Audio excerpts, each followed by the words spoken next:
அனைவருக்கும் வணக்கம். நான் உங்கள் ஜெயபால். ஸோ இப்போ நம்ம முக்கியமான டாபிக் நம்ம வந்தாச்சு. அதாவது 8th standard, 9th standard, 10th standard இதெல்லாம் ஒன் பை ஒன்னாக அடுத்தடுத்து நம்ம பார்ப்போம். இதுக்கு முன்னாடி 6th and 7th பார்த்துருந்தோம். நல்லா உங்களுக்கு தெரியும், காம்படிட்டிவ் எக்ஸாமில் அது முக்கியமாக டெட்டில் கேட்கக்கூடிய எல்லா இன்ஃபர்மேஷனுமே, எல்லா யூனிட்டில் இருந்தும் காம்படிட்டிவ் எக்ஸாமுக்கு தேவையான எல்லா இன்ஃபர்மேஷனுமே ரொம்பவே தெளிவாக நம்ம பார்த்துருந்தோம். ஸோ என்னோடய வீடியோவை முழுசாக நீங்கள் அதை கவனிச்சிங்க அப்படின்னாவே காம்படிட்டிவ் எக்ஸாமுக்கு தேவையான எல்லா இன்ஃபர்மேஷனும் உங்களால் நல்லா தெளிவாக தெரிஞ்சுக்க முடியும். நல்லா ப்ராக்டிஸ் பண்ணுங்கள். இதுக்கு அடுத்தது நம்ம 8th, 9th, 10thலாம் நம்ம பார்க்க போகிறோம். இப்போ நம்ம பார்க்க போகிறது 8th ஸ்டாண்டர்ட். ஸோ 8th ஸ்டாண்டர்டில் மொத்தம் பார்த்தீங்கன்னா 7 யூனிட் இருக்குது. ஸோ இதுக்கு முன்னாடி டேம் 1, டேம் 2, டேம் 3ன்னு 8th ஸ்டாண்டர்டும் கொடுத்துருந்தாங்க. பட் இப்போ எல்லாத்தையும் ஒன்றா ஒரே புக்காகவே கொடுத்துட்டாங்க. இதில் நீங்கள் யூனிட் பார்த்தீங்கன்னா மொத்தம் 7 யூனிட் இருக்கும். மொத்தத்துக்கு 8th ஸ்டாண்டர்டில் மொத்தம் 7 யூனிட் இருக்கும். இந்த 7 யூனிட்லையுமே காம்படிட்டிவ் எக்ஸாமுக்கு தேவையான இன்ஃபர்மேஷன் நிறையா இருக்குது. அதை எல்லாமே ஒன் பை ஒன்னாக நம்ம பார்க்கலாம். இப்போ ஃபஸ்ட்டு யூனிட் நம்ம பார்க்கலாம். ஃபஸ்ட் யூனிட்டை பொறுத்த வரைக்கும் மொத்தம் இந்த சப்டாபிக் 9 சப்டாபிக்கை நான் 2 பார்ட்டாக பிரிக்க போகிறேன். அதாவது ஃபஸ்ட்டு பார்ட்டு இப்போ நான் கொடுக்க போகிறது ஃபஸ்ட்டு பார்ட் தான் கொடுக்க போகிறேன். என்ன அப்படின்னா, வீதமுறு எண்கள் சம்மந்தமாக உங்களுக்கு இன்ஃபர்மேஷன் நிறையா கொடுத்துருப்பாங்க. வீதமுறு எண்கள்னால் என்ன, அடுத்து அது யூஸ் பண்ணி எப்படிலாம் கேள்விகள் வரும், காம்படிட்டிவ் எக்ஸாமுக்கு தேவையான இன்ஃபர்மேஷன் என்ன, அதை இங்கே நம்ம பார்ப்பீங்க. ஸோ இந்த எண்களில் வேறு என்னென்னலாம் நீங்கள் தெரிஞ்சுக்கிங்கன்னா ரொம்ப சிம்பிளானது. அதாவது சுருக்க கான்செப்ட்டு, இந்த கேள்வி நீங்கள் பார்ப்பீங்க. அதே போல் உங்களுக்கு சுருக்க கான்செப்ட்லேயே வந்து போர்ட் மாஸ் ரூல் அப்ளை பண்ணுற மாதிரியும் கொஸ்டின்ஸ் இருக்கும். அதே போல் உங்களுக்கு இதில் தியரி கான்செப்டில் வச்சு கேள்விகள் இருக்கும். அதுவுமே நீங்கள் காம்படிட்டிவ் எக்ஸாமில் பார்க்கக்கூடிய இன்ஃபர்மேஷன்லாம் இங்கே நீங்கள் தெரிஞ்சுக்குவீங்க. ஸோ இதை ஃபஸ்ட்டு பார்ட்டாக பார்ப்போம். அதுக்கடுத்து செகண்ட் பார்ட்டாக நான் என்ன கொடுப்பேன்னா, வர்க்க எண்கள், கன எண்கள், அடுக்குக்குறிகள், இந்த நாளை வந்து அடுத்த பார்ட்டாக நம்ம பார்க்கலாம். ஸோ இதுதான் நம்ம ஒன்று வேணால் பார்க்க போகிறது. காம்படிட்டிவ் எக்ஸாமுக்கு தேவையான இன்ஃபர்மேஷனை நம்ம ஃபாஸ்ட்டாக நம்ம பார்க்கலாம். நீங்கள் 6th and 7th பார்த்த அதே இன்ஃபர்மேஷனும் இங்கே ரீகால் ஆகலாம். ஸோ அதை நீங்கள் ரீகால் பண்ணிக்கலாம், ரிவைஸ் பண்ணிக்கலாம். ஒன்று வேணால் நம்ம பார்க்கலாமா? ஃபஸ்ட்டு பாருங்கள். ஸோ ஃபஸ்ட்டு யூனிட்டில் நம்ம இப்போ விகிதமுறு எண்கள் நம்ம பார்க்க போகிறோம். இதுக்கு முன்னாடி நம்ம எண்கள் அப்படிங்கிறதுல இயலெண்கள்ங்கிறது நம்ம கேள்விப்பட்டிருப்போம். அதே போல் முழு எண்கள் அப்படிங்கிற கேள்விப்பட்டிருப்போம். அதே போல் முழுக்கள் அப்படிங்கிறதையும் நம்ம பார்த்துருக்கோம். ஸோ அதை இங்கே கொடுத்துருக்காங்க பாருங்கள். ஸோ முழுக்கள் அப்படிங்கிற இயலெண்கள் நம்ம பார்க்குறோம், முழுக்கள் அப்படின்னு நம்ம பார்க்குறோம். அடுத்தது இங்கே நம்ம பார்க்க போகிறது விகிதமுறு எண்கள். அப்போது நீங்கள் தெளிவாக தெரிஞ்சுக்க, விகிதமுறு எண்கள்னால் என்ன, அது என்ன மாதிரி கண்டிஷன் இருக்குது, என்ன மாதிரி பண்புகள் இருக்குது, சரி தெரிஞ்சுக்கோங்க. அதே போல் இந்த பிக்சரில் இருந்தும் ஒரு இன்ஃபர்மேஷன் தெரிஞ்சுக்கலாம். அதாவது முழுக்கள், இதுக்குள்ள இயலெண்கள் இருக்குது. ஓகேவா? முழுக்களுக்குள்ள இயலெண்களும் இருக்குது, முழு எண்களும் இருக்குது. அதே போல் இந்த வீதமுறு எண்கள் அப்படிங்கிறதுக்குள்ளேயே எல்லாமே அடங்கிடும். அதாவது முழுக்களும் அடங்கும், இயலெண்களும் அடங்கும். ஸோ இது பாயிண்ட் நீங்கள் தெரிஞ்சு வச்சுக்கோங்க. இது வென் டயக்ராம் மாதிரி இது இருக்கும். ஸோ தெரிஞ்சு வச்சுக்கோங்க. ஓகேவா? இது எதையுமே எந்த இன்ஃபர்மேஷனுமே எல்லா ஆங்கிளில் இருந்தும் நல்லா தெளிவாக யோசித்து பார்க்கணும். ரைட். இப்போ இங்கே வீதமுறு எண்கள்னால் என்ன அப்படிங்கிறத தெரிஞ்சுக்கிங்க. அதோட பண்புகள், இப்போ நம்ம இந்த சேர்ப்பு பண்பு, பரிமாற்று பண்பு, இந்த மாதிரிலாம் நம்ம பார்த்துருப்போம். அடைவு பண்பு அப்படிலாம் நம்ம பார்த்துருப்போம். அதே இது வீதமுறு எண்களுக்கும் என்ன மாதிரி பண்புகள் வந்து அதில் இருக்குது அப்படிங்கிறதையும் தெளிவாக சொல்லியிருப்பாங்க. அதை இங்கே நம்ம தெளிவாக பார்ப்போம். ரைட். முன்பே வேணா பாருங்கள். இப்போது இயலெண்கள் வந்து 1லேருந்து ஸ்டார்ட் ஆகும், நம்மளுக்கு தெரியும். 1லேருந்து ஸ்டார்ட் ஆகும், அதை நம்ம இயலெண்கள்னு சொல்லுவோம். இயலெண்களுக்கு இன்னொரு பேர் என்ன? எண்ணும் எண்கள். அதை நான் என்ன லெட்டரில், இங்கிலீஷ் லெட்டரில் குறிப்போம், எண் அப்படிங்கிறத குறிப்போம். ஓகே? இயலெண்கள் நேச்சுரல் நம்பர் அப்படிங்கிறனால எண் அப்படின்னு குறிப்போம். ஏன்னா நீங்கள் காம்படிட்டிவ் எக்ஸாமு இதெல்லாம் பார்த்தீங்கன்னா, டெட்டுக்குரிய ப்ரீவியஸ் இயர் கொஸ்டின்லாம் பார்த்தீங்க அப்படின்னா ஜஸ்ட்டு ஷார்ட்டாக அந்த லெட்டரை மட்டும் மென்ஷன் பண்ணியிருப்பாங்க. அப்போ அந்த லெட்டருக்கு மீனிங் என்னங்கிறத தெளிவாக தெரிஞ்சிருக்கணும். அதைத்தான் நான் மறுபடியும் உங்களுக்கு நான் சொல்கிறேன். இதை ஆல்ரெடி மென்ஷன் பண்ணியிருந்ததான். அதே போல் முழு எண்கள் அப்படிங்கிறத W ஹோல் நம்பர் அப்படின்னு நோட் பண்ணியிருப்போம். இப்போ என்ன பண்ணால் வீதமுறு எண்களுக்கும் ஒரு லெட்டர் யூஸ் பண்ணுவோம். அது என்ன லெட்டருங்கிறத பின்னாடி உங்களுக்கு நான் காமிக்கிறேன். ஸோ இது நம்ம பார்க்குறோம். வேறு ஸோ இங்கேருந்து நம்ம பார்க்குறோம் விகிதமுறு எண்கள் அப்படிங்கிறத கொடுத்துருப்பாங்க. இப்போ நம்மளுக்கு இருக்கக்கூடிய முக்கியமான ஒரு டவுட் என்னென்னா, எதை வீதமுறு எண்கள் நம்ம சொல்கிறோம், எதை வீதமுறு எண்கள் அப்படின்னு சொல்கிறோம் அப்படின்னு கேட்டிங்கன்னா, ரொம்ப சிம்பிளானதான். பின்ன வடிவில் இருக்கக்கூடிய எல்லா எண்களுமே நம்ம என்னன்னு சொல்லலாம், வீதமுறு எண்கள்னு சொல்லலாம். சிம்பிளாக நம்ம சொல்லணும் அப்படின்னா இதுதான். பின்ன வடிவில் எழுதக்கூடிய எல்லா எண்களையும் வீதமுறு எண்கள் நம்ம மென்ஷன் பண்ணுறோம். அது இப்போ இதில் ஒரு கண்டிஷன் என்ன, கீழே இருக்க நம்பர் 0ன்னு வரக்கூடாது, கீழே இருக்க நம்பர் 0ன்ட்டு வரக்கூடாது. இந்த கண்டிஷனில் இருக்கக்கூடிய எல்லா நம்பருமே வீதமுறு எண்கள் மென்ஷன் பண்ணலாம். அடுத்து நான் சொன்ன மாதிரி வீதமுறு எண்களை என்ன லெட்டரில் மென்ஷன் பண்ணுறோம் அப்படின்னா, Q அப்படிங்கிற லெட்டர், குவாசியன்ட் அப்படின்னு மென்ஷன் பண்ணியிருப்பாங்க. ஸோ வீதமுறு எண்களை என்ன லெட்டரில் மென்ஷன் பண்ணுறோம், Q அப்படிங்கிற லெட்டரில் மென்ஷன் பண்ணுறோம். பின்ன வடிவில் இருக்கக்கூடிய எண்கள் இதில் என்னென்ன கண்டிஷன் அப்படிங்கிறத நம்ம பார்க்குறோம். அதில் பார்த்தீங்க அப்படின்னா உங்களுக்கு இன்னும் ஒரு சில பண்புகள்லாம் அடுத்தடுத்து கொடுத்துருப்பாங்க. இந்த நினைவு கூறுதல் அப்படிங்கிறது இதுக்கு முன்னாடி நம்ம பார்த்த எல்லா இன்ஃபர்மேஷனையும் கொடுத்துருப்பாங்க. எளிய வடிவம்னா என்னென்னு நம்ம பார்த்துருந்தோம். சமமான பின்னம் எது, அது இல்லாத பின்னம் எது அப்படிங்கிறத நம்ம பார்த்துருந்தோம். எது பெரியது, இந்த மாதிரி பின்னங்கள் கொடுத்து எது பெரியது, பின்னங்கள் கொடுத்து கூட்டல், கழித்தல், பெருக்கல், வகுத்தல் இந்த மாதிரிலாம் நம்ம பார்த்துருந்தோம். கலப்பு பின்னத்தில் கொடுத்துருந்ததே நம்ம பார்த்தோம். இதெல்லாம் ஆல்ரெடி நம்ம பார்த்தது தான். ஸோ பார்க்காதவங்க 6th 7th அதாவது 7th நம்ம எண்கள் கான்செப்ட்லேயே நம்ம பார்த்துருப்போம். ஸோ அதெல்லாம் நல்லா தெளிவாக பாருங்கள். சிம்பிளிஃபிகேஷன் கான்செப்டும் இங்கே நம்ம பார்த்துருக்கோம் தான். இதை நினைவு கூறுதல் அப்படிங்கிற கான்செப்டில் இங்கே கொடுத்துருக்காங்க. ரைட். இப்போது இந்த மாதிரி கேள்வி நம்ம பார்த்துருப்போம். நகரத்தில் உள்ள மொத்த மக்கள் தொகையில் 7/20 பங்கு பெண்கள் மற்றும் 1/4 பங்கு குழந்தைகள் எனில் மொத்த மக்கள் தொகையில் ஆண்களின் பங்கு என்ன அப்படிங்கிற மாதிரி கேட்டிருப்பாங்க. இதை நம்ம எப்படி சால்வ் பண்ணுவோம்? ஸோ இதை எப்படி சால்வ் பண்ணுவோம்னு கேட்டிங்கன்னா, ஃபஸ்ட்டு பின்னங்கள் யார் 3 பேர், ஆண்கள் பெண்கள் குழந்தைகள் அப்படிங்கிற கான்செப்ட் தான். ஆண்கள் பெண்கள் குழந்தைகள் அப்படிங்கிற கான்செப்ட் தான். இதில் ஆண்களோட பங்கு தான் கேட்டிருக்காங்க. பெண்களோடது 7/20, 1/4 குழந்தைகள். இப்போது மொத்த பங்குங்கிறது 1, ஒரு முழு வேல்யூங்கிறது 1. அதில் இருந்து நம்ம என்னென்னா கழிக்கணும். எதை கழிக்கணும், பெண்களுக்குரிய பண்பையும் குழந்தைக்குரிய பங்கையும் கூட்டி கழிக்கணும். அப்போது 7/20 + 1/4. இப்போ உள்ள எல்சிஎம் எடுத்தோம்னா 20 தான் கிடைக்கும். அப்போ 7 + 5 5. அப்போது 1 மைனஸ் இங்கே 12/20. இப்போது 12ல் அதாவது 20 - 12, 20 - 12 என்ன, 8. 8/20 தான் ஆண்களோட பங்கு. அதை நீங்கள் சிம்பிளை பண்ணாலும் சிம்பிளை பண்ணிக்கலாம். 2/5 இந்த மாதிரி கூட நீங்கள் சிம்பிளை பண்ணிக்கலாம். இதுதான் ஆண்களோட பங்கு. இது ஆல்ரெடி நம்ம பார்த்த கான்செப்ட் தான். ஸோ இருந்தாலும் நம்ம யோசிக்கிற அளவுக்கு சின்ன சின்ன ஒர்க் அவுட் உள்ள கொஸ்டின்ஸை ஒன்ஸ் நம்ம ரிவைஸ் பண்ணுறோம். ஸோ இப்போ நம்ம வீதமுறு எண்களோட பண்புகள் தான் நம்ம நிறையா தெளிவாக தெரிஞ்சுக்க வேண்டியது. அதை பாருங்கள். ஸோ இதில் நீங்கள் கவனிச்சிங்கன்னா இன்னும் அடுத்தடுத்து வேறு என்னென்ன முக்கியமான பாயிண்ட்ஸோ அதை உங்களுக்கு நான் தெளிவாக சொல்கிறேன். அந்த பாயிண்ட்டை புரிஞ்சுக்கிட்டேனாவே போதும். இந்த பாயிண்ட்டை கவனிங்க. இப்போ நம்ம இதுக்கு முன்னாடி தெளிவாக பார்த்துட்டோம். பின்ன வடிவில் இருக்க எல்லாமே நம்ம என்ன சொல்கிறோம், வீதமுறு எண்கள் அப்படின்னு நம்ம சொல்கிறோம். அதோடு சேர்த்து தசம வடிவத்தில் இருக்கக்கூடியதும் வீதமுறு எண்கள் தான். தசம வடிவத்தில் இருக்கக்கூடியதும் வீதமுறு எண்கள் தான். இப்போ எப்படி தசம எண்ணா வந்தது, ஒரு பின்ன வேல்யூவில் இருந்து தானே அதை சிம்பிளை பண்ணோம்னா தசம எண்ணுங்கிறது கிடைக்கும். எக்ஸாம்பிள் இப்போ ஒரு 5/7ன்னு இருக்குது. இதை நம்ம 0. அடுத்தது என்ன வரும், 50 அப்படின்னா 7 7 49, பேலன்ஸு 1, 10னா அதில் 1, இந்த மாதிரி போயிட்டே இருக்கும். அப்போது நம்ம என்ன பண்ணுறோம் அப்படின்னா இதை வீதமுறு எண்கள் அப்படிங்கிறத மென்ஷன் பண்ணுறோம். இப்போ இந்த வீதமுறு எண்களில் என்னென்னா, அதாவது தசம எண்கள் பார்த்திங்கன்னா வீதமுறு எண்கள்னு சொல்கிறோம்.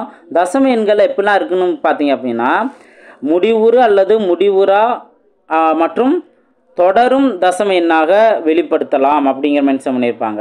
அப்போது அதில் முடிவுறு எண்கள் இப்போது உங்களுக்கு 4/8 அப்படின்னு இருந்துச்சுன்னா இதை சிம்பிளை பண்ணால் 1/2 அப்படிங்கிறது இருக்கும், அல்லது 0.5ன்னு இருக்கும். இதோட முடிஞ்சிடும். இது முடிவுறு அல்லது முடிவுறாமல் கூட. இப்போ இது கூட முடிவுறாமல் இருந்தது நம்ம சொல்கிறோம்ல, இப்படியும் கூட இருக்கலாம். அல்லது தொடரும் அப்படின்னு மென்ஷன் பண்ணியிருப்பாங்க. இப்போ 10/3 இதை நீங்கள் டிவைட் பண்ணுங்கள். அதாவது உங்களுக்கு 10/3னா 3 புள்ளி அப்படின்ட்டு 3 வந்துக்கிட்டே தான் இருக்கும். அப்போ தொடரும் அப்படிங்கிற கான்செப்டில் அப்படியே தொடர்ந்து போய்கிட்டே இருக்கும். இந்த மாதிரி வரக்கூடிய தசம எண்களும் நம்ம என்ன சொல்லலாம், வீதமுறு எண்கள் கேட்டகரியிலே நம்ம எடுத்துக்கலாம். அடுத்தது வீதமுறு எண்களோட வகைகள் அப்படின்னு சொல்லுவாங்க, அதையும் நல்லா தெளிவாக தெரிஞ்சுக்கோங்க. பாருங்க, இந்த எக்ஸாம்பிள் 1 கொடுத்துருக்காங்கல்ல, இது எல்லாமே வீதமுறு எண்கள் தான். அப்போ வீதமுறு எண்களை நம்ம என்ன பண்ணுறோம், தசம எண்களாக மாற்றுறோம். அப்போ இந்த மாதிரி பின்ன வேல்யூவாக வந்திருக்கு, அது கலப்பு பின்னமும் வந்திருக்கு, மைனஸும் வந்திருக்கு, எல்லாம் இருக்குதான். அதை நம்ம தசம எண்ணாக மாற்றும் போது என்ன பண்ணுறாங்க, இப்போ 1/4 என்ன பண்ணுவோம், கீழே இப்போ மேலே இருக்கிறத தொகுதின்னு மென்ஷன் பண்ணுவோம், கீழே இருக்கிறத பகுதின்னு மென்ஷன் பண்ணுவோம். நியூமரேட்டர் டினாமினேட்டர்னு மென்ஷன் பண்ணுவோம். அதில் நியூமரேட்டர் அதாவது தொகுதி சின்னதாக இருந்து பகுதி பெருசாக இருந்தால் இங்கே ஒரு 0 சேர்க்கும்போது 0 பாயிண்ட்டு நம்ம வச்சுக்குவோம். அடுத்து 10ல் எத்தனை 4 இருக்குது, 2 4 இருக்குது 8, பேலன்ஸ் 2, அப்போ 20ன்னு வந்துச்சு. அப்படின்னா ஒரு டைம் 0 சேர்க்கும், மொதல் டைம் 0 சேர்க்கும்போது தான் நம்ம பாயிண்ட் வச்சுக்குவோம். மற்ற அடுத்தடுத்தது மீதி வர 0 சேர்த்தோம்னா நம்ம பாயிண்ட் வைக்கணும் அவசியம் இல்லை. இந்த மாதிரி நம்மளுக்கு ஆன்சர் கிடைக்கும். அதே போல் தான் கலப்பு பின்னத்தை பின்னமாக மாற்றிட்டு நம்ம ஆன்சர் கண்டுபிடிப்போம். ஒரு தசம எண்ணுங்கிறத நம்ம கொண்டு வந்துடலாம். இதே போல் தான் உங்களுக்கு எல்லாமே. இப்போ இங்கே பாருங்கள், 1/3 வெறும் 3ன்னு இருந்ததை 3/1 நம்ம எழுதிக்கலாம். அதவே 3.0ன்னு எழுதிக்கலாம். இதை 3 எப்படி முழு எண்ணை எப்படி தசம எண்ணை எழுதிக்கலாம் அப்படின்னா 3.0 அவ்வளோதான். ஏன்னா பாயிண்ட்டுக்கு அப்புறம் பாயிண்ட்டுன்னு வைக்கிறோம், பாயிண்ட்டுக்கு அப்புறம் 0 சேர்த்தாலும் அதோட வேல்யூ மாறாதில்ல. ஸோ அதனால் அந்த மாதிரி வச்சிடறோம். அதே இது இப்போ 1/3ன்னு பாருங்கள், சிம்பிளை பண்ணால் 0.333ன்னு போய்கிட்டே தான் இருக்கும். அப்போது இதை என்ன சொல்கிறாங்க, முடிவுறா தசம எண் அப்படின்னு மென்ஷன் பண்ணுறாங்க. அதாவது தொடரும் முடிவுறா தசம எண் அப்படின்னு மென்ஷன் பண்ணுறாங்க. இப்போ நம்ம வீதமுறு எண்கள்னால் என்னென்னு தெரிஞ்சிட்டோம். இப்போ அடுத்தது வீதமுறா எண்ணா என்ன அப்படிங்கிறத ஒரு பாயிண்ட் நல்லா தெளிவாக தெரிஞ்சிட்டோம் அப்படின்னாவே எந்த வித குழப்பமும் இருக்காது. இப்போ வீதமுறு எண்கள்னால் பின்னம் நம்ம சொன்னோம், தசம எண்கள் நம்ம சொன்னோம். இப்போ தசம எண்கள் வரும்போது தான் அதில் முடிவுறு தசம எண், முடிவுறு தசம எண், முடிவுறா தசம எண், தொடரும் தசம எண், இந்த மாதிரிலாம் நம்ம மென்ஷன் பண்ணியிருந்தோம். இப்போ அதிலே பாருங்கள், இப்போ இந்த பை அதாவது நீங்கள் மேக்ஸில் பார்த்தீங்க அப்படின்னா கான்ஸ்டன்ட் வேல்யூ நம்ம பார்ப்போம். இப்போ ரொம்ப ஃபேமஸாக நம்ம எல்லாருக்குமே தெரிஞ்சது இந்த அளவியல் கான்செப்ட் எடுத்தோம்னா பையின்னு வரும். அதோட மதிப்பை நம்ம 22/7ன்னு சொல்லுவோம், அல்லது டெசிமலில் 3.14 நம்ம சொல்லுவோம். அப்போ இது டெசிமல் அப்படின்னு இருக்கும். ஆனால் இதுக்கு ஒரு முடிவுங்கிறதே இருக்காது. நம்ம சிம்பிளை பண்ண அடுத்தடுத்து வந்துக்கிட்டே தான் இருக்கும். இந்த மாதிரி போய்கிட்டே இருக்குது. ஆக்சுவலாக பையோட அந்த பாயிண்ட்டுக்கு அப்புறம் வரக்கூடிய டெசிமலை இன்னும் ஆராய்ச்சியாளர்கள் ஆராய்ச்சி பண்ணிகிட்டே இருக்காங்க, கணித மேதைகள். என்ன அப்படின்னா என்ன அதுக்கு எண்டு ஏதாவது இருக்கா அப்படின்னு பார்த்தீங்கன்னா கிடையாது.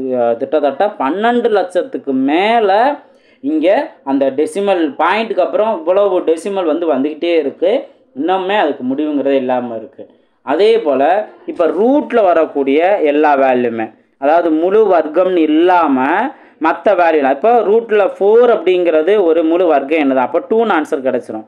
இது இல்லாமல் வர்க்க எண் இல்லாமல் மற்ற என்ன, இப்போ √3 இருந்தாலும் சரி, √2 இருந்தாலும் சரி, இந்த மாதிரி முழு வர்க்க எண் இல்லாத ரூட்டில் வரக்கூடிய எண்களும் இதுவுமே என்ன அப்படின்னா வீதமுறு எண்கள் அல்ல. அப்போ இதெல்லாம் என்ன சொல்லலாம், வீதமுறா எண்கள் அப்படின்னு நம்ம சொல்லலாம். அதுலேயும் கவனிச்சிங்க அப்படின்னா முடிவுறா மற்றும் மீண்டும் தொடராத தசம எண்கள், மீண்டும் தொடராத தசம எண்கள். இப்போ நீங்கள் இதுக்கும் முடிவு இல்லை அப்படின்னு நம்ம தெரிஞ்சுக்கிட்டோம். அதே இது இப்போ நம்ம 0.333ன்னு போட்டுக்கிட்டே இருந்தோம் பாருங்க, 0.33ன்ட்டு. அப்போ இதுக்கும் முடிவு இல்லை தானே சார். அப்போ இதையும் ஏன் நம்ம முடிவுறா எண்கள் அப்படின்னு வீதமுறா எண்கள் சொல்ல மாட்டோம் அப்படிங்கிறதுனா கண்டிஷன் நல்லா தெளிவாக தெரிஞ்சுக்கணும். மீண்டும் தொடராத, அது இங்கே பார்த்தீங்கன்னா மீண்டும் தொடர்ந்து, அது 3ன்னு வந்தது, அதே 3 தான் மீண்டும் மீண்டும் தொடர்ந்து வந்துக்கிட்டே இருக்குது. அப்போ இந்த மாதிரி கண்டிஷன்லாம் இதிலே சேர்ந்துடும், வீதமுறு எண்களே சேர்ந்துடும். அந்த மீண்டும் தொடராத இந்த மாதிரி எண்கள்லாம் வீதமுறா எண்கள் அப்படின்னு நம்ம சொல்லுவோம். ஸோ இதுதான் பேசிக். இப்போ நீங்கள் யோசிக்கலாம், அதாவது தியரிட்டிக்கல் பாயிண்ட்ஸை நீங்கள் நல்லா தெளிவாக தெரிஞ்சுக்கிட்டிங்கனாவே போதும். அதுக்கப்புறம் நம்பர் எது வேணால் எக்ஸாம்பிள் கொடுக்கலாம், எது வேணால் எக்ஸாம்பிள். அப்போ நம்ம என்ன பண்ணணும், அந்த கண்டிஷன் என்ன மாதிரி கண்டிஷனில் வருது அப்படிங்கிறதான் இங்கே தெளிவாக தெரிஞ்சுக்கணும். ஸோ இதை நீங்கள் முழுசாக என்னோடய வீடியோவை நீங்கள் தொடர்ந்து கிளாஸ் பொறுமையாக கவனிக்கும்போது தான் நிறையா பாயிண்ட்ஸ் நீங்கள் தெரிஞ்சுக்குவீங்க. எடுத்தோடனே ஷார்ட்டாக முக்கியமான பாயிண்ட் இதுதான் அப்படின்னு நான் சொன்னேன் அப்படின்னா உங்களுக்கு அது ஒரு சாட்டிஸ்ஃபைடு, முழுமையாக கான்செப்ட் புரியாமல் போயிடும். அதே இது கொடுத்துருக்க ஒவ்வொன்றும் என்னென்ன ஆர்டரில் கொண்டு வந்திருக்காங்களோ அதெல்லாம் தெளிவாக சொல்லும்போது உங்களுக்கு ஈஸியாக புரியும். ஓகே, இப்போது வீதமுறு எண்கள்லே வகைகள் இருக்குது. வீதமுறு எண்களுக்கு வகைகள் இருக்குது. அதுதான் நம்ம 2 வகையாக பிரிக்கலாம். மிகை வீதமுறு எண், குறை வீதமுறு எண் அப்படின்ட்டு 2 டைப் இருக்குது. ஓகேவா? இப்போ இதில் கவனிங்க, ஒரு வீதமுறு எண்ணை குறிக்கும் பின்னத்தின் தொகுதி மற்றும் பகுதி ஆகிய இரண்டும் ஒரே குறியில் இருந்தால், ரெண்டுமே ப்ளஸ்ஸாக இருக்கலாம் அல்லது ரெண்டுமே மைனஸாகவும் இருக்கலாம். இந்த மாதிரி எது இருந்தாலும் அதை என்னன்னு சொல்லுவோம், மிகை வீதமுறு எண்ணுன்னு சொல்லலாம். இப்போ நம்ம யோசிப்போம், நம்மளுக்கு வந்து ப்ளஸ்ன்னு இருந்தால் மிகை நம்ம சொல்லுவோம், மைனஸ் இருந்தால் குறை அப்படின்னு தானே சார் நம்ம பார்க்குறோம். அப்படின்னா இதுக்கு முன்னாடி நம்ம பார்த்துருப்போம். ஆனால் இங்கே நல்லா தெளிவாக பாருங்கள், ரெண்டுமே ஒரே சிம்பிளாகவே இருந்தாலும் அதையும் நம்ம என்ன மைனஸாகவும் இருந்தாலுமே கூட ரெண்டுமே ஒரே சிம்பிள், அதை மிகை வீதமுறு எண்ணே சொல்லிக்கலாம். அப்போ குறை வீதமுறு எண் அப்படிங்கிறத ஈஸியாக நீங்கள் தெரிஞ்சுக்குவீங்கள்ல, ரெண்டுமே மாறி மாறி இருந்தால், அதாவது தொகுதி பகுதி இதில் ஏதேனும் ஒன்று மட்டும் குறையாக இருந்தால், இப்போ எக்ஸாம்பிள் கொடுத்துருக்காங்களா மிகை வீதமுறு எண்ணுக்கு எக்ஸாம்பிள் என்ன கொடுத்துருக்காங்க, ஒன்று ரெண்டுமே ப்ளஸில் கொடுத்துருக்காங்க, அடுத்து ரெண்டுமே மைனஸில் கொடுத்துருக்காங்க. இப்போ ரெண்டுமே மைனஸில் கொடுத்தா என்ன ஆகும், மைனஸும் கேன்சல் ஆகிட்டு ப்ளஸ்ஸாகவே கிடச்சிரும். அதனால தான் ரெண்டுமே ஒரே குறியாக இருக்கக்கூடிய எல்லாத்தையும் என்ன சொல்கிறாங்க, மிகை வீதமுறு எண்ணுன்னு சொல்கிறாங்க. அதே இது குறை வீதமுறு எண்ணுங்கிறது என்ன, ஏதாவது ஒன்று. இப்போ இங்கே பார்த்தீங்கன்னா தொகுதியில் நியூமரேட்டரில் மைனஸ் இருக்குது, இங்கே டினாமினேட்டரில் மைனஸ் இருக்குது. ஸோ அப்போ இதை என்னன்னு சொல்லலாம், குறை வீதமுறு எண்கள் மென்ஷன் பண்ணலாம். ஸோ இதை நல்லா தெளிவாக தெரிஞ்சுக்கோங்க. அடுத்தது நம்மளுக்கு எப்பயுமே ஒரு டவுட் இருக்கும், ஜீரோவை எந்த லிஸ்ட்டில் சேர்க்குறது. ஸோ ஜீரோங்கிறது மிகையும் அல்லாத குறையும் அல்லாத வீதமுறு எண். ஜீரோங்கிறது ஒரு வீதமுறு எண்ணா அப்படின்னு கேட்டிங்கன்னா எஸ், வீதமுறு எண்ணு தான். இதுவே உங்களுக்கு பின்னாடி ஒரு எக்ஸசைஸ் சம்லேயே வந்து கேள்வி கேட்டிருப்பாங்க, ஜீரோங்கிறது வீதமுறு எண்ணா இல்லையா அப்படிங்கிற மாதிரி, அல்லது எது டேஷ் வந்து வீதமுறு அல்லது வீதமுறா எண் அல்ல அப்படிங்கிற மாதிரி, அல்லது குறையும் மிகையும் அல்லாத வீதமுறு எண் அப்படிங்கிற மாதிரியும் கேட்டிருப்பாங்க. ஸோ ஜீரோங்கிறது மிகையும் அல்லாத குறையும் அல்லாத ஒரு வீதமுறு எண். இதுதான் இங்கே மைண்டில் வச்சுக்க வேண்டியது.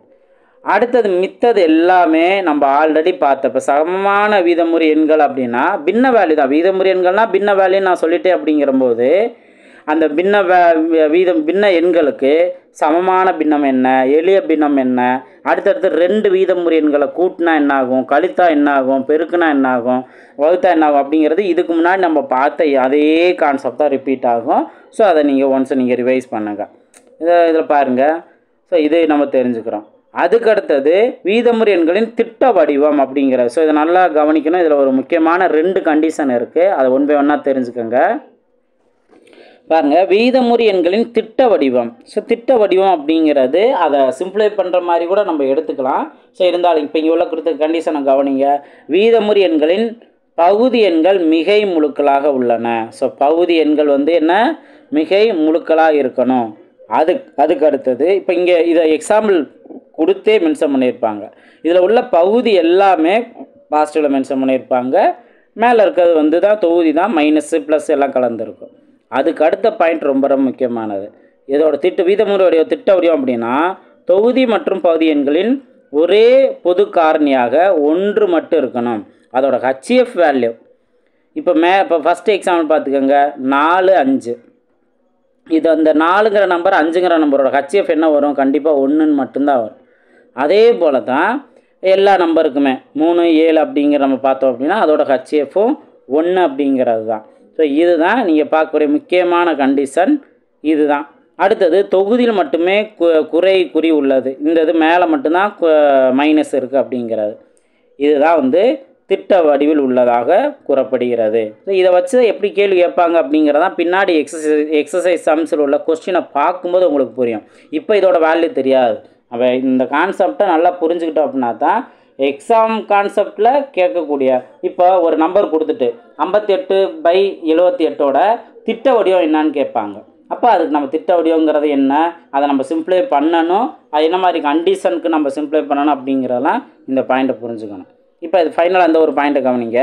வீதமுறு எண்ணில் உள்ள பகுதியானது ஒரு மிகை முழுவாகவும் தொகுதி மற்றும் பகுதி எண்களுக்கு ஒன்றை தவிர வேறு எதுவும் பொது காரணி இல்லாமல் இருந்தால் அது திட்ட வடிவில் உள்ளது அப்படின்னு நம்ம எடுத்துக்கலாம். இப்போ பார்த்த பாயிண்ட்டு தான் இதை ஒன்ஸை ஒரே பாயிண்ட்டை சொல்லியிருப்பாங்க. நெக்ஸ்ட் பாருங்கள், இனி நம்ம இந்த குவாசியன்ட் அப்படி மென்ஷன் பண்ணல. ஸோ அப்போ வீதமுறு எண்கள் அப்படிங்கிறத நம்ம என்ன சொல்லலாம், குவாசியன்ட் Q அப்படிங்கிறத மென்ஷன் பண்ணலாம். ரைட். ஸோ இனி திட்ட வடிவில் எழுது அப்படின்னு சொல்லியிருக்காங்கன்னா இதை சிம்பிளை பண்ணுறது தான்.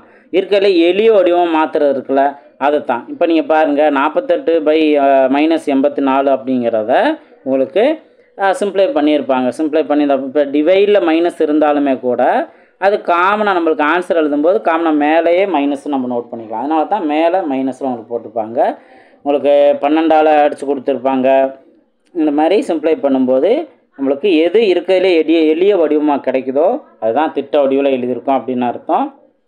இல்லை 2 மெத்தடில் சொல்லியிருப்பாங்க. ஒன்று நம்ம டேரெக்டாக சிம்ப்ளை பண்ணுறதும், இன்னொன்று பார்த்தீங்கன்னா கீழே இருக்க இந்த 2 நம்பருக்கான ஹெச்எஃப் என்னன்னு பார்த்துட்டு அந்த நம்பரால் டிவைட் பண்ணுறது. நம்மளுக்கு ஹெச்எஃப் கண்டுபிடிச்சி அதுக்கப்புறம் நம்ம டிவைட் பண்ணுறதுக்கு பதிலாக பேசாமல் டேரெக்டாக சின்ன சின்ன நம்பராக வச்சு கூட நம்ம டிவைட் பண்ணிடலாம்.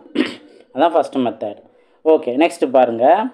அடுத்தது பார்த்தீங்கன்னா வீதமுறு எண்களை ஒப்பிடுதல் அப்படின்னு சொல்லியிருப்பாங்க. இதில் சின்ன சின்ன பேசிக்கான பாயிண்ட்ஸ்லாம் இருக்கும். ஒவ்வொரு மிகை எண்ணும் 0ஐ விட பெரியதாகும். அடுத்து ஒவ்வொரு குறை எண்ணும் 0ஐ விட சிறியதாகும். அடுத்தது ஒவ்வொரு மிகை எண்ணும் ஒவ்வொரு குறை எண்ணை விட பெரியதாகும். ஸோ ப்ளஸ்ஸுங்கிறது மைனஸை விட பெருசு. அதை தான் இங்கே சொல்லியிருப்பாங்க. ஒரு எண்கோட்டின் மீது உள்ள ஒரு எண்ணின் வலதுபுறமாக அமையும் ஒவ்வொரு எண்ணும் அந்த எண்ணை விட பெரியதாகும். ஸோ இப்போ இந்த ஒரு கோட்டில் நம்ம நோட் பண்ணுறோம் அப்படின்னா அதில் நம்மளுக்கு வலதுபுறமாக வரக்கூடியது எல்லாமே பெரிய நம்பர் அப்படிங்கிற கான்செப்டில் இங்கே சொல்லியிருப்பாங்க. நெக்ஸ்ட் நம்ம பார்ப்போம். நெக்ஸ்ட் இந்த கேள்வியை கவனிங்க. 1/3 மற்றும் 5/9 ஆகியவற்றுக்கு இடையே உள்ள வீதமுறு எண்ணை காண்க அப்படின்னு கேட்டிருக்காங்க. ஸோ இந்த மாதிரி வீதமுறு எண்ணை காண்க அப்படின்னு கேட்டாங்கன்னா இந்த 2ஐயும் கூட்டி 2ஆல் டிவைட் பண்ணணும். அதாவது சராசரி முறை மென்ஷன் பண்ணுவாங்க. 2ஐயும் கூட்டி 2ஆல் டிவைட் பண்ணால் கிடைக்கிற வேல்யூ நம்மளுக்கு அதுதான் ஒரு வீதமுறு எண்ணு. இடையில் நிறையா வீதமுறு எண்ணு இருக்கும். அதில் ஏதாவது ஒன்று இடையே உள்ள வீதமுறு எண்ணு அப்படிங்கிறபோது ஃபஸ்ட் என்ன பண்ணியிருக்காங்க, 2ஐயும் கூட்டியிருக்காங்க. அடுத்து என்ன பண்ண 1/2 போட்டோம்னா என்ன அர்த்தம், by2 அப்படின்னால 2ஆல் டிவைட் பண்ணிக்குவாங்க அப்படின்னு அர்த்தம். ஸோ இதை நம்ம சிம்ப்ளை பண்ணோம் அப்படின்னா நம்மளுக்கு தேவையான ஆன்சர் 4/9 கிடச்சிரும். ஸோ இந்த கான்செப்ட் நீங்கள் தெரிஞ்சுக்கோங்க. நெக்ஸ்ட்டு நான் சொன்ன மாதிரி 2 வீதமுறு எண்களுக்கு இடையே எண்ணிலடங்கா வீதமுறு எண்கள் உள்ளன. இதை நான் ஆல்ரெடி சொல்லியிருக்கேன்ல.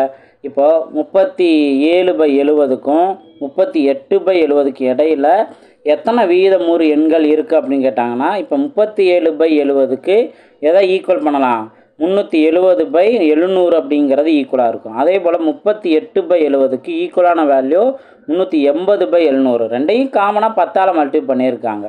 அவ்வளோதான். இப்போது இதுக்கு இடையில் இந்த 70லேருந்து 80 வரைக்கும் என்ன 71, 72, 73 இந்த மாதிரி நம்ம சொல்லிகிட்டே போகலாம்ல. இந்த மாதிரி நிறையா வீதமுறு எண்கள், எண்ணில் அடங்கா வீதமுறு எண்கள் இருக்குது.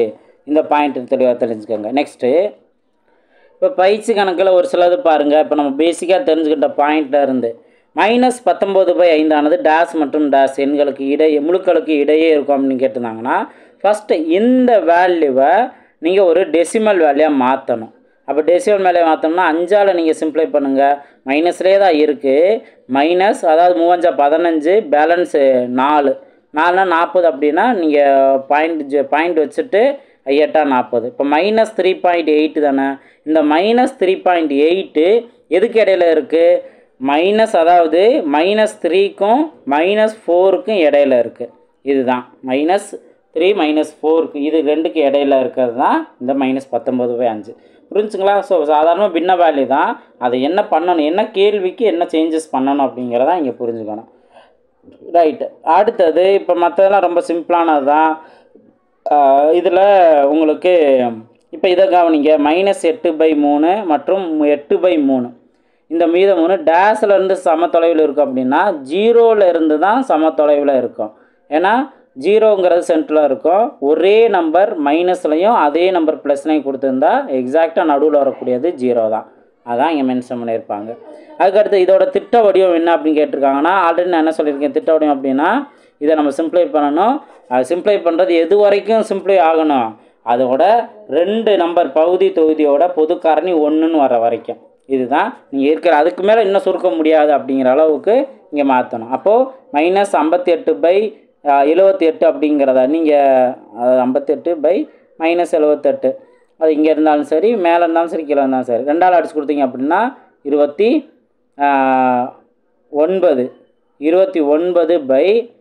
இங்கே 3 9 39 29/39 இதுக்கு மேலே சிம்ப்ளை பண்ண முடியாது.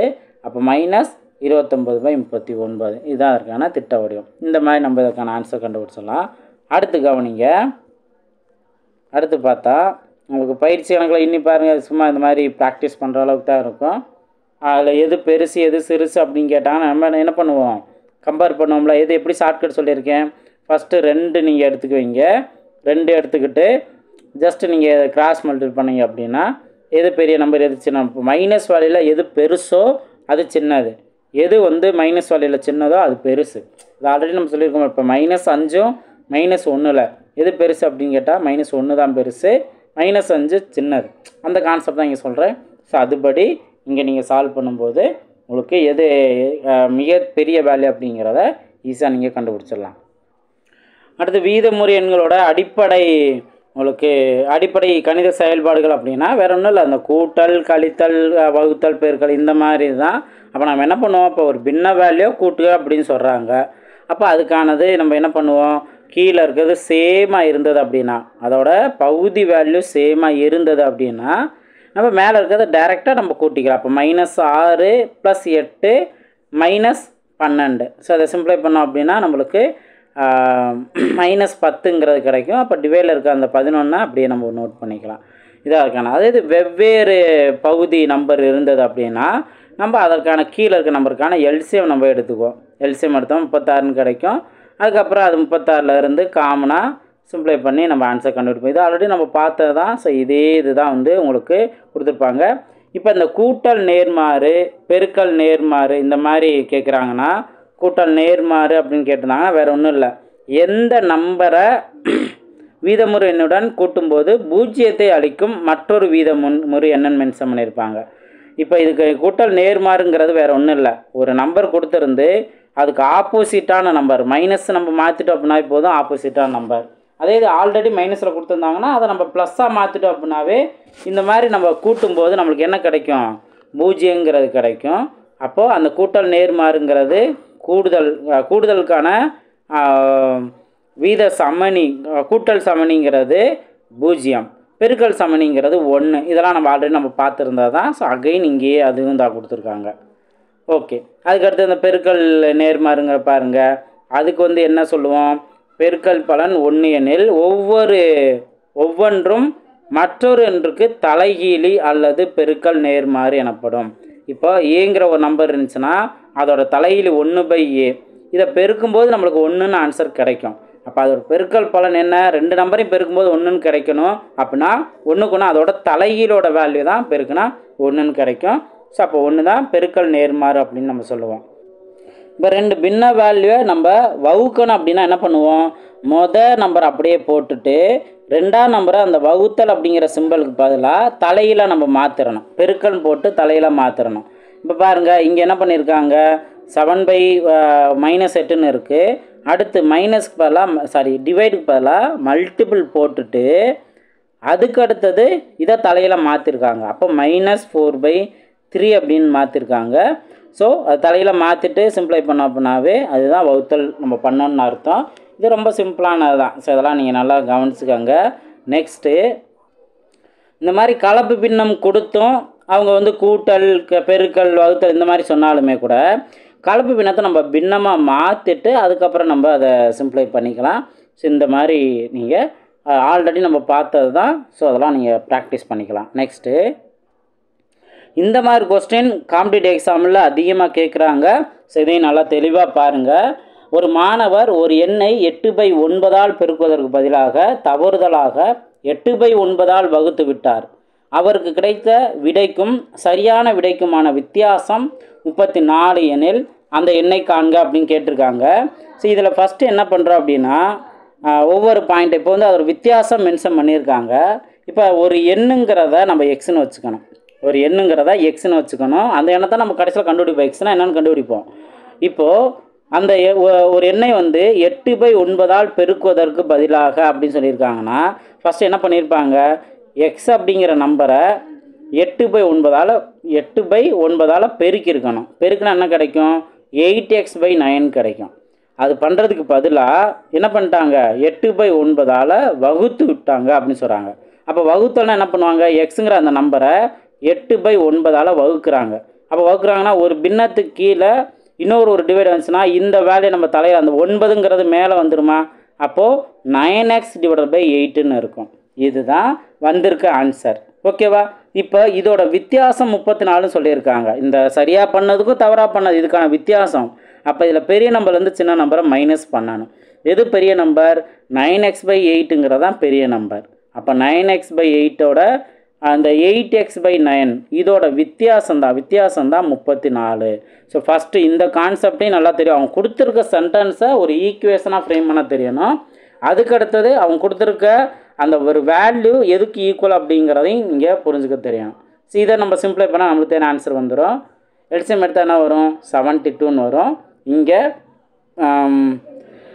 89 81x minus 8 64x equal to 34. இப்போ 81ல் இருந்து 64 போணுச்சு அப்படின்னா பேலன்ஸ் 17x ஈக்குவல் டு 34. இந்த வேல்யூ இந்த சைடு போகும்போது மல்டிப்புளாக மாறும்.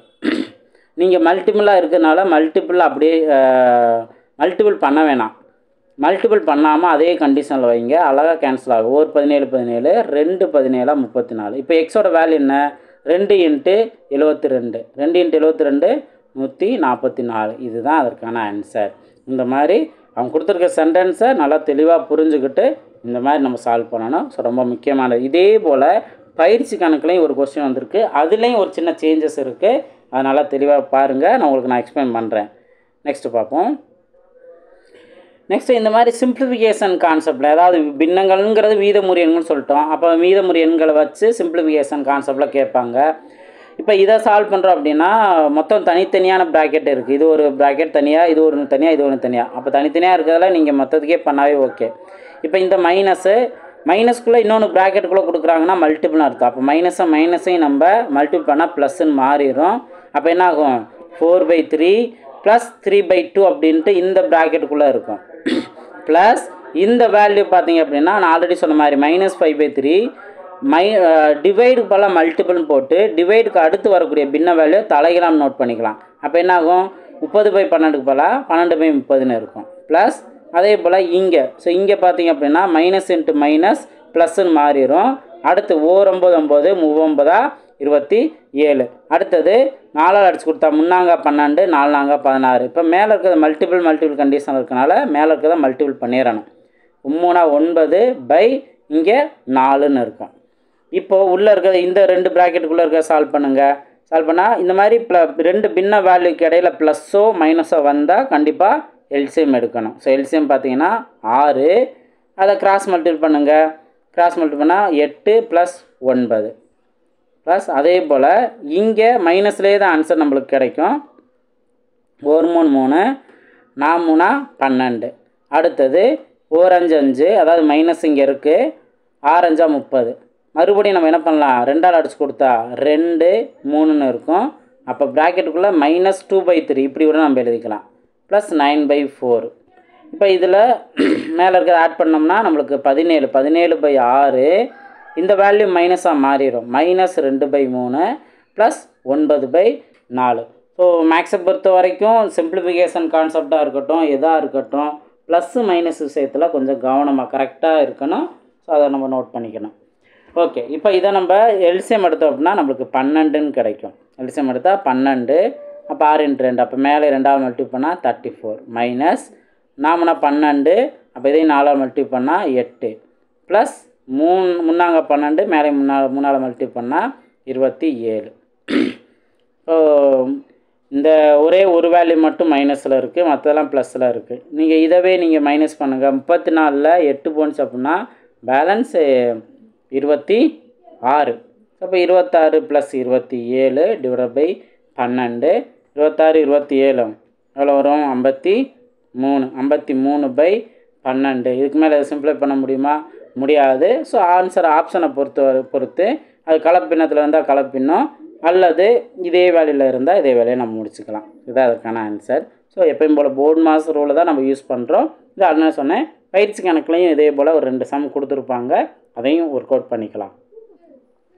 பாருங்கள், 53/12 இதே தான் நம்மளுக்கு ஆன்சராக கிடச்சிருக்கு. இப்போ பயிற்சி கணக்கு பாருங்கள். ஸோ பயிற்சி கணக்கில் நம்ம பார்த்த இதே மாடல் தான், நல்லா ப்ராக்டிஸ் பண்ணிக்கலாம். இதில் நான் சொன்ன மாதிரி இந்த சிம்பிளிஃபிகேஷன் கான்செப்டில் கேள்வி கேட்டிருக்காங்கல்ல, இதில் ஒன்று நம்ம சால்வ் பண்ணலாம். இன்னொன்று நீங்கள் சால்வ் பண்ணுங்கள், டவுட் இருந்தால் நீங்கள் கேட்கலாம். இது ரொம்ப முக்கியமானதான். கொஸ்டின் நீங்கள் ரீட் பண்ணும்போதே கிளியராக புரியும். ரைட், இப்போ நம்ம ஃபஸ்ட்டு 9வது நம்ம சால்வ் பண்ணிவிட்டு அதுக்கப்புறம் 10வது கொஸ்டினுக்கு நம்ம வரலாம். 9 பாருங்கள்.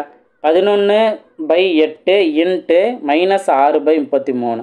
ஃபஸ்ட்டு இது மல்டிபிளே இருக்கனால கேன்சல் பண்ண பாசிபிள் இருக்குது. ஒவ்வொரு 11 3 11 33. அடுத்தது ஒரு 3 -2ன்னு கிடைக்கும். அடுத்து ஒரு 2 இங்கே 4. அப்போ -1/4 தான் இந்த ப்ராக்கெட்டுக்குள்ளே. ப்ளஸ் அடுத்தது 1/3 தனியாக இருக்குது. இதை நம்ம என்ன பண்ணலாம், டிவைடில் இருக்குங்கிறனால ஃபஸ்ட்டு ப்ளஸ் நோட் பண்ணிவிட்டு 3/5 நோட் பண்ணி இதை நம்ம மல்டிபிளாக மாற்றி 9/20 20/9 நம்ம மாற்றிக்கலாம். அப்போ அடிச்சு கொடுத்தீங்கன்னா ஒரு 3 3 3 9 ஒரு 5 5 4 5 20. அப்போது இந்த ப்ராக்கெட்டுக்குள்ளே என்ன அப்படின்னா 1/3யோடு சேர்ந்து ப்ளஸ் எதை பண்ணணும், 4/3 நம்ம பண்ணணும். அப்போ சால்வ் பண்ணிங்க அப்படின்னா உங்களுக்கு 3 தான் அதுக்கான எல்சியமாக நம்ம எடுத்துக்கலாம். அப்போ மேலே இருக்க நம்ம ஆட் பண்ணோம்னா 5 நம்மளுக்கு கிடைக்கும். ஸோ இது ரெண்டாவது பாக்ஸில். அடுத்து மைனஸ்ன்னு கொடுத்துருக்காங்கல்ல, ஸோ மைனஸ் இதை நம்ம டேரெக்டாகவே இந்த வேல்யூ நம்ம அடித்து கொடுத்துடலாம். மைனஸ்லேயே நம்மளுக்கு இங்கே இருக்குது, மைனஸை மிஸ் பண்ணிடக்கூடாது. ஸோ மைனஸ் இங்கே இருக்குது. அப்போ ப்ராக்கெட்டுக்குள்ளே -4/5 தான் இருக்கும். அப்போ இது வெளியில் வரும்போது என்ன ஆகும், மைனஸ் இன்ட்டு மைனஸ் ப்ளஸ்ன்னு மாறும், +4/5. இங்கே ஆல்ரெடி -1/4ன்னு இருக்குது, இது ப்ளஸில் இருக்குது. ஓகேவா? இப்போ நம்ம இந்த 3 நம்பருக்கு தான் எல்சிஎம் எடுக்கணும்.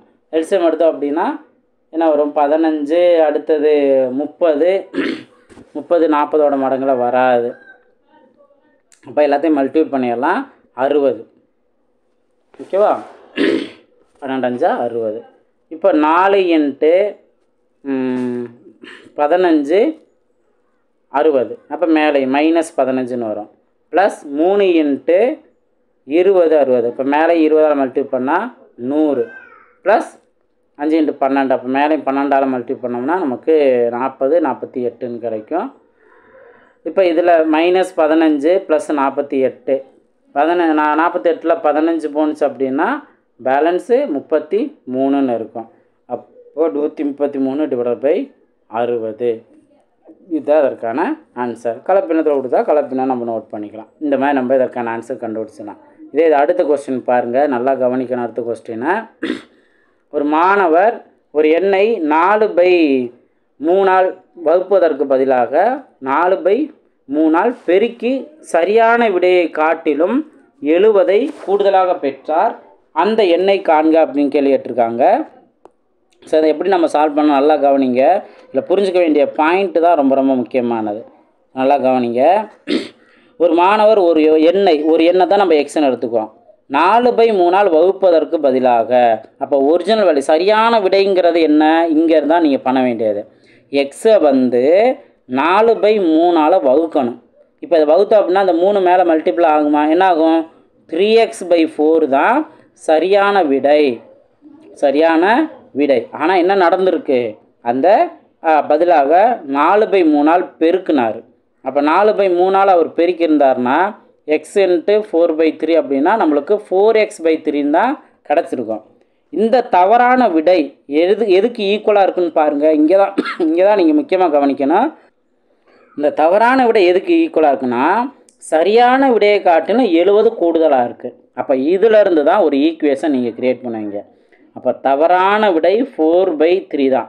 இது எதுக்கு ஈக்குவலாக இருக்குது, சரியான விடையை விட ஒரு 70 கூடுதலாக இருக்குது. இதுதான் நீங்கள் புரிஞ்சுக்க வேண்டிய பாயிண்ட்டு. இதை சால்வ் பண்ணாவே போதும். இப்போ என்ன ஆகும், இந்த வேல்யூ மைனஸில் வரும். அப்போ 4x - 3 /3 அடுத்து -3x/4 = 17 இருக்கும். எல்சிஎம் 12 நம்ம எடுக்கலாம். கிராஸ் மல்டிபிள் பண்ணோம்னா 4 16x 3 9x = 70. ஸோ மேலே டிஃப்ரென்ஸ் பார்த்திங்க அப்படின்னா நம்மளுக்கு 7xன்னு கிடைக்கும். 7x 70. இந்த 12 இந்த சைடு வரும்போது மல்டிபிளாக மாறிடும். அப்போ 1 7 7 70. அப்போ 10 × 12 120. இதுதான் எக்ஸோட வேல்யூ. அந்த எண் என்ன, 120. நீங்கள் செக் பண்ணி பார்த்துக்கலாம். இந்த 120 நீங்கள் 4/3 வகுத்தீங்கன்னா ஒரு ஆன்சர் கிடைக்கும். அந்த ஆன்சர் அந்த 120ஓட, அதாவது எக்ஸுங்கிறது 120 நம்ம கண்டுபிடிச்சிட்டோம். அடுத்தது இந்த 120 4/3ஆல் பெருக்கு பாருங்கள். பெருக்குனா என்ன ஆன்சருங்கிறத பாருங்கள். சரியான ஆன்சருக்கும் தவறான ஆன்சருக்கும் வித்தியாசம் 70 கிடச்சிருக்கும். இதுதான் நீங்கள் புரிஞ்சிக்க வேண்டியது. இதை நல்லா தெளிவாக பார்க்கணும். ஏன்னா இந்த மாதிரி கொஸ்டின் காம்படிட்டிவ் எக்ஸாமில் அதிகமாக கேட்குறாங்க தான். நல்லா நோட் பண்ணிக்கோங்க. மற்றபடி இருக்க கொஸ்டின்ஸ் எல்லாமே நம்ம ஆல்ரெடி இந்த பின்ன வேல்யூவில் சிம்பிளிஃபிகேஷனாக நம்ம பார்க்குறதான். ஸோ இதை நீங்கள் நல்லா தெளிவாக தெரிஞ்சுக்கலாம். அதுக்கு அடுத்தது ரொம்ப முக்கியமாக வீதமுறு எண்களோட பண்புகள். இந்த பண்புகள் அப்படிங்கிறது நீங்கள் ரொம்பலாம் ரிஸ்க் எடுக்க தேவையில்லை. அந்த பண்புனா என்ன, அதில் ஏபின்னு சொல்லிவிட்டு எந்த இது வேணால் நம்பர் ஃபில் பண்ணலாம். நீங்களே கூட ஒரு நம்பர் நீங்கள் ஃபில் பண்ணலாம். ஆனால் அதுக்குரிய கண்டிஷன் கரெக்டாக இருக்கான்னு நீங்கள் பார்க்கணும். இதான் நீங்கள் தெரிஞ்சுக்கிறது. அப்போ அடைவு பண்பு அப்படிங்கிறது என்ன? இப்போது Q, அதாவது Qங்கிறது வீதமுறு எண். வீதமுறு எண்ணோட பண்புகள் அதே சேம் தான். முழு எண்கள் முழுக்களோட பண்புகள்னு பார்த்த மாதிரி தான் இதுவும் சேம் தான். அப்போ கூட்டலுக்கான அடைவு பண்பு ரெண்டையும் நம்ம கூட்டுறது. ஏதாவது 2 நம்பரை கூட்டி கிடைக்கிறதும் வீதமுறு எண் தான். அப்போ ஏபிங்கிறது வீதமுறு எண்ணுனா அதோட கூடுதல் A + B வீதமுறு எண் தான். நெக்ஸ்ட்டு பெருக்கலுக்கான அடைவு பண்பு ஏவும் பியும் வீதமுறு எண் என்ன, அதோட பெருக்கல் பலனும் ஒரு வீதமுறு எண் தான். இந்த கான்செப்ட். அடுத்து பரிமாற்று பண்பு. இதுதான் நீங்கள் ஃபார்முலாலாம் தெரிஞ்சுக்கோங்க. கூட்டலுக்கான பரிமாற்று பண்புங்கிறது என்ன? ஸோ இதுதான் இந்த கூட்டலுக்கான பரிமாற்று பண்பு. நீங்கள் என்ன பண்ணலாம் அப்படின்னா, ஒரு பேப்பர்லையோ அல்லது ஒரு நோட்லேயோ ஃபார்முலாஸ் நோட் பண்ணி வைக்கிறதுக்குன்னே ஒரு நோட்டு, அது நல்லா தெளிவாக நோட் பண்ணுங்கள். என்னென்ன ஃபார்முலாஸ் பார்க்குறோமோ, இப்போ நம்ம அளவியலில் பார்த்துக்கிட்டு இருக்கோம். அதே போலயே நமக்கு அடுத்தடுத்த கூட்டுத்தொடர் பெருக்குத்தொடர் வரிசை இந்த மாதிரிலாம் நம்ம பார்ப்போம். அல்ஜிப்ரா ஃபார்முலாலாம் பார்ப்போம். அடுக்கு விதிகள்லாம் ஃபார்முலா பார்ப்போம். ஸோ அதெல்லாம் நல்லா தெளிவாக நோட் பண்ணலாம்.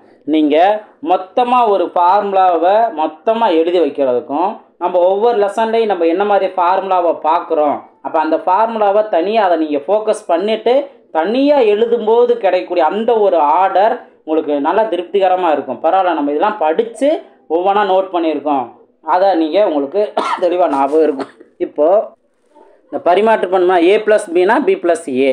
அதே இது பெருக்கலுக்கான பரிமாற்று பண்பு அப்படின்னா AB = BA. 2 பெருக்கியிருக்காங்கல்ல, அப்போ மாற்றி அந்த பரிமாறி நம்ம பண்ணாலுமே கூட அதோட வேல்யூ மாறாது. இதுதான் நம்ம ஆல்ரெடி பார்த்தது. ஸோ இதை நம்ம ரொம்ப விளக்கம்லாம் கொடுக்க தேவையில்ல. இப்போ அவங்களுக்கு எக்ஸாம்பிள் பார்த்தீங்கன்னா ஏங்கிறதுக்கு பதிலாக நீங்கள் எந்த நம்பர் வேணால் வச்சுக்கோங்க, பிங்கிறதுக்கு பதிலாக எந்த நம்பர் வேணால் வச்சுக்கோங்க. அதை ரெண்டையும் நீங்கள் இந்த மாதிரி இந்த கண்டிஷனை நீங்கள் கூட்டும்போது A + Bயோட வேல்யூ B + Aவோட வேல்யூ ஈக்குவலாக இருக்கும். அதே தான் மல்டிபிள் கண்டிஷனாக சொல்லியிருப்பாங்க. ஸோ இதை நீங்கள் நல்லா அந்த பண்புகள் என்ன அப்படிங்கிறத மட்டும் நல்லா தெளிவாக தெரிஞ்சுக்கணும். எப்படி அல்ஜிப்ரா ஃபார்முலாவில் எப்படி அந்த ஃபார்மெட்டில் நம்பர் கொடுப்பாங்களோ, அப்போ அந்த நம்பர் கொடுத்தாங்கன்னா நம்ம அகைன் என்ன பண்ணுவோம், அது என்ன ஃபார்மெட்டில் இருக்குதுன்னு நம்ம பார்ப்போம். அதே போல் தான் இந்த மாதிரி பண்புகள் சம்மந்தமான ஃபார்முலா கொஸ்டின் வரும்போது நம்பர்ஸ் கொடுத்து கூட இது எந்த பண்புக்கு ஈக்குவலாக இருக்குது, எந்த பண்பு இது சரியாக வரும் அப்படிங்கிற மாதிரிலாம் கேட்பாங்க. ஸோ இந்த பண்பை நீங்கள் தெளிவாக நோட் பண்ணி வைங்க. இப்போ நீங்கள் அடுத்தடுத்து என்னென்ன பண்புகள் இருக்குங்கிறத நோட் பண்ணுங்கள். இப்போ பாருங்கள், சேர்ப்பு பண்பு. சேர்ப்பு பண்புங்கிறது கூட்டலுக்கான சேர்ப்பு பண்பு அப்படிங்கிறது இந்த வேல்யூ தான். அப்போ ஏற்கனவே 2 வேல்யூ கூட்டியிருப்போம், இன்னொரு வேல்யூ சேர்த்து கூட்டுவோம். அப்போ இந்த மாதிரி கிடைக்கிறது ஈக்குவலாக தான் இருக்கும் அப்படிங்கிறத. அதே போல் பெருக்கலுக்கான சேர்ப்பு பண்பு ஏற்கனவே 2 வேல்யூ ஃபஸ்ட்டு ப்ராக்கெட்டுக்குள்ளே தான் பெருக்கியிருப்போம், பிஏ சிஏ தான் பெருக்கியிருப்போம். அடுத்து என்ன பண்ணுறோம், ஏவையும் சேர்த்து பெருக்கிறோம். அது கிடைக்கிற வேல்யூ இது கிடைக்கிற வேல்யூ ஒன்று தான். ஸோ இது நம்ம தெரிஞ்சுக்கணும். ஸோ இதை நல்லா நோட் பண்ணுங்கள். இது நான் ரொம்ப விளக்கம் கொடுக்கணும் அவசியமே இல்லை. நான் மறுபடியும் சொல்கிறதுக்கு என்ன காரணம், உங்களுக்கு அந்த பண்புகள் நல்லா மைண்டில் நிற்கும். எந்த வித குழப்பமும் இல்லாமல் நீங்கள் ஆப்ஷனில் என்ன கேள்வி இருக்காங்களோ கரெக்டாக நீங்கள் ஆப்ஷனில் சூஸ் பண்ணிடுவீங்க. ரைட். இனி ஏபிசிங்கிறதுக்கு போல் எந்த நம்பர் கொடுத்து வேணாலும் இதை நம்ம வெரிஃபை பண்ணிக்கலாம். இப்போ சேர்ப்பு பண்புங்கிறது இது. அடுத்த பண்பு என்ன, சமணி பண்பு, சமணி விதி. இதில் கூட்டலுக்கான சமணி பண்பு. அப்போ என்ன வரும், ஏங்கிறது எந்த ஒரு வீதமுறு எண்ணுக்கும் அதோட 0வை நம்ம கூட்டுறோம் அப்படின்னா அதோட மதிப்பு மாறாது. அப்போ இதுதான் கூட்டல் சமணி பண்பு. அடுத்து பெருக்கலுக்கான சமணி பண்பு. பெருக்கல் சமணிங்கிறது ஒன்று தான். அப்போ எந்த ஒரு நம்பரோட அதே நம்பர், அதாவது இன்னொரு எந்த வேல்யூவை பெருக்குனா அதே வேல்யூ கிடைக்கலாம் 1ஆல் பெருக்கும்போது தான். ஸோ இது பெருக்கலுக்கான சமணி பண்பு, இது தெரிஞ்சுக்கலாம். அடுத்தது நேர்மாறு பண்பு விதி. நேர்மாற்று விதி அல்லது நேர்மாறு பண்பு அப்படிங்கிறது கூட்டலுக்கான நேர்மாறு பண்புங்கிறது இதே தான். நேர்மாறு இப்போ நேர்மாறுங்கிறது ஒரு வேல்யூக்கு இப்போ 5க்கு நேர்மாறு என்ன -5, இதனால் என்ன ஆகும், ரிசல்ட் வந்து 0ன்னு கிடைக்கும். அப்போது எந்த ஒரு நம்பர், இப்போ ஏன்னு ஒரு நம்பர் வச்சுக்கிறோம், எந்த நம்பர்னால நம்ம கூட்டணும், கூட்டலுக்கான நேர்மாறுனா எந்த நம்பரால் கூட்டணும், -ஏனால் கூட்டினா நம்மளுக்கு என்ன கிடைக்கும், 0. இதுதான் வந்து கூட்டல் நேர்மாறு. அப்போது 0ங்கிறது கூட்டல் சமணி. அதே போல் தான் பெருக்கல் நேர்மாறுங்கிற போது ஒரு நம்பர் நம்ம வச்சுக்கிறோம், அது இன்னொரு எந்த நம்பரால் மல்டிபிள் பண்ணால் நம்மளுக்கு ஆன்சர் 1 கிடைக்கும். அப்போ அதோட தலையீடு தானே. அப்போது நம்மளுக்கு வந்து ஒரு வேல்யூ அதோட தலையீடு, இதை மல்டிபிள் பண்ண அப்படின்னா நம்மளுக்கு 1ன்னு கிடைக்கும். அப்போ 1ங்கிறது என்ன, அது பெருக்கல் சமணி அப்படின்னு நம்ம நோட் பண்ணிக்கலாம். ஸோ இது நேர்மாற்று பண்பு. அதே போல் பங்கீட்டு பண்பு. பங்கீட்டு பண்புங்கிறத பாருங்கள், இதில் தான் நல்லா கவனிக்கணும். பெருக்கலானது கூட்டலை பங்கீடு செய்யும். அப்போ ஃபஸ்ட்டு ப்ராக்கெட்டுக்குள்ளே கூட்டல்னு இருக்குது, அடுத்து வெளியில் வந்து பெருக்கல்ல இருக்குது. அப்போ அதோட ரிசல்ட் என்ன சொல்லலாம் அப்படின்னா, இந்த பெருக்கலை வந்து 2 வேல்யூக்கும் பங்கீடு பண்ணலாம். அதுதான் வந்து பெருக்கலானது கூட்டலுக்கான பங்கீட்டு பண்ணு சொல்லுவாங்க. அப்போ a × b + b × c, இந்த ஏங்கிற வேல்யூ இதுக்கும் பங்கு இதுக்கும் பங்கு, அந்த மாதிரி நம்ம மாற்றிக்கலாம். ஸோ இதுதான் அந்த பங்கீட்டு பண்பு. இதை நீங்கள் நல்லா நோட் பண்ணிக்கலாம். அதாவது பெருக்கலானது கூட்டலுக்கான பங்கீட்டு பண்பு. இப்போ இதே இது இப்போ அவ்வளோதான். இந்த பண்புகளை நீங்கள் தெரிஞ்சிட்டிங்க அப்படின்னாவே போதும். இதை வச்சு தான் உங்களுக்கு அந்த பண்பை வந்து நிறைவு செய்யுமா செய்யாதா இந்த மாதிரி கேள்விகள் கேட்பாங்க. ஸோ அதெல்லாம் நீங்கள் ப்ராக்டிஸ் பண்ணிக்கலாம். இப்போ இதிலே நம்ம பார்த்ததுலே எப்படிலாம் கேள்வி கேட்பாங்க அப்படின்னா, இந்த பண்புகள் சமம் எப்படி கேள்வி வைப்பாங்கிறத இதை நீங்கள் கவனிங்க. ஃபஸ்ட்டு இந்த 7வது கேள்வியை பாருங்கள். வீதமுறு எண்களுக்கு டேஸ் என்ற எண்ணால் அடைவு பண்பானது வகுத்தலுக்கு உண்மையாகாது. இப்போ வகுத்தல் அப்படிங்கிற கான்செப்டில் பார்த்தீங்கன்னா 0, இப்போ நம்ம 0வால் வகுக்கிறது அப்படிங்கிறது இங்கே உண்மையாகாது. ஸோ இதான் அதுக்கான ஆன்சர். இது அடுத்தது பாருங்கள். ஏதோ ஒரு நம்பர் கொடுத்துருக்காங்க, 1/2 - 3/4 - 5/6 நாட் ஈக்குவல் டு 1/2 - 3/4, அடுத்தது -5/6ன்னு. இப்போ இந்த வேல்யூ என்ன பண்ணியிருக்காங்க என்பது கழித்தலானது வீதமுறு எண்களின் டேஸ் பண்பினை நிறைவு செய்யாது. ஸோ என்ன பண்பை நிறைவு செய்யாது அப்படின்னு கேட்டிருக்காங்க. இதுக்கான ஆன்சர் சேர்ப்பு பண்பை தான் நிறைவு செய்யாது. ஸோ சேர்ப்பு பண்பை தான் நிறைவு செய்யாது. இப்போ இதில் வந்து அடைவு பண்புன்னு இருக்குது, பங்கீட்டு பண்புங்கிறது இருக்குது, ஆனால் சேர்ப்பு பண்புங்கிறது இதுக்கு நிறைவு செய்யாது. அடுத்து பின்வரும் நோற்றில் எது கூட்டலின் நேர்மாறு பண்பினை விளக்குகிறது, இந்த மாதிரி கேட்டிருக்காங்க. ஸோ அப்போ நம்ம ஃபஸ்ட்டு பண்புகள் நல்லா தெளிவாக தெரிஞ்சுக்கணும். அதில் அவங்க கேட்டிருக்க கேள்விக்கு எந்த நம்பர் வேணால், அந்த ஃபார்முலா வச்சு எந்த நம்பர் வேணால் கேட்கலாம். ஸோ நம்ம கவனம் நம்ம பார்க்கணும். ஸோ அப்படி பார்த்தீங்கன்னா உங்களுக்கு வந்து கூட்டலின் நேர்மாறு பண்பு. இப்போ கூட்டலின் நேர்மாறு பண்பு அப்படின்னு பார்த்தீங்கன்னா, கூட்டலோட நேர்மாறுங்கிறது என்ன, அது 0ங்கிறதுனா வரணும். ஒரு நம்பரோட எந்த நம்பரை மைனஸ் பண்ணாலோ அல்லது ப்ளஸ் பண்ணாலோ 0 கிடைக்கும் அப்படின்ட்டு. அப்போ ஒரு நம்பரோட ஆப்போசிட்டான நம்பரோட நம்ம மைனஸ் பண்ணும்போது நம்மளுக்கு 0 கிடைக்கும். இதுதான் நம்மளுக்கு கூட்டல் நேர்மாறு. மற்றதெல்லாம் நம்மளுக்கு 0 வரலை அப்படிங்கிறது நல்லா தெளிவாக தெரியுது. ஸோ ஆப்ஷன் ஏ தான் அதுக்கான சரியானது. அதே போல் இப்போ 3/4 × 1/2 - 1/4 ஈக்குவல் டு 3/4 × 1/2 மைனஸ் 3/4 × 1/4. இப்போ இது வேல்யூ, அடுத்து இந்த வேல்யூ அப்படின்ட்டு இருக்குது. பெருக்கலானது டேஸ் மீது பங்கீட்டு செய்கிறது அப்படின்னு கேட்குறாங்க. ப்ராக்கெட்டுக்குள்ளே என்ன இருந்ததோ அதான் நீங்கள் கவனிக்கணும். இப்போ ப்ராக்கெட் வெளியில் பெருக்கல்னு இருக்குது, அதனால் பெருக்கலானது உள்ளே வந்து என்ன இருக்குது, மைனஸ் மீது தானே வந்து பங்கீடு செய்யுது. அப்போது கழித்தல் அப்படிங்கிறது அதற்கான ஆன்சர். இதுதான் நீங்கள் இங்கே தெரிஞ்சுக்கிறது. ஸோ பயிற்சி கணக்குலேருந்து நம்ம தெரிஞ்சுக்கிறோம். நெக்ஸ்ட்டு இப்போ இதுக்கு அடுத்தது பார்த்தீங்க அப்படின்னா வர்க்கமூலம், கனமூலம், இந்த மாதிரி வர்க்கங்கள் சம்மந்தமாக வந்துடும். அதை நம்ம செகண்ட் பார்ட்டில் நம்ம பார்க்கலாம். இப்போ நம்ம இது வரைக்கும் பார்த்ததுலே நம்ம பண்புகளுங்கிறது நல்லா தெளிவாக தெரிஞ்சுருக்கணும். அதுக்கு முன்னாடி சிம்பிளிஃபிகேஷன் கான்செப்டில் வேல்யூஸ் நம்ம தெரிஞ்சுருக்கணும். ஸோ வீதமுறு எண்ணுனா என்ன, அதுக்கடுத்து அதோட அந்த பேசிக்கான சம்ஸ், இதை நல்லா ப்ராக்டிஸ் பண்ணுங்கள். அடுத்த செகண்ட் பார்ட்டில் ரிமைனிங் எல்லாம் நம்ம பார்க்கலாம். தேங்க்யூ.